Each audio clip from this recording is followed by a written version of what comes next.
que ser feito. O Imperial Diamante não vai chegar esse ano. E daí? Mas ele vai chegar. Mas olha pra mim. Ó, se eu estiver falando bobagem, se eu estiver falando o que você quer, ó, se eu estiver mentindo, você fala que eu tô mentindo, beleza? Se eu estiver mentindo, levanta a mão, diamante abaixo, vê? Todos vocês, todos, olha pra mim, todos, deixa eu ver lá em cima, todos, lá em cima também, todos vocês que mantiverem a decisão, que fizerem aquilo que tiver que ser feito, se você começar a plantar agora, mas se você na sua mente, se você tiver a mesma visão, a mesma crença que eu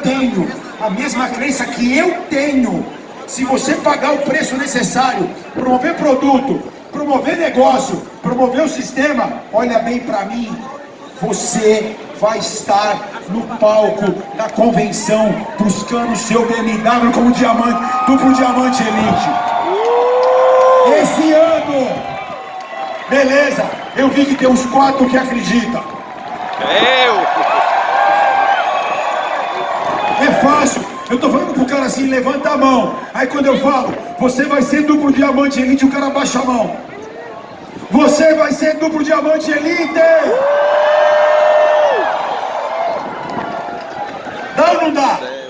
Dá ou não dá? Por isso, se você é o Imperial, sou eu que tô buscando não. Sabe por quê, galera? Na minha vida, não vai fazer a menor diferença.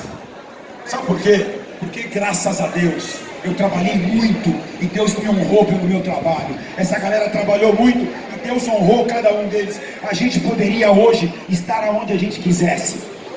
Se nós estamos aqui é porque nós confiamos em cada um de vocês. Por isso, nós acreditamos e conte com a gente no mínimo para sempre. Dá a mão aí.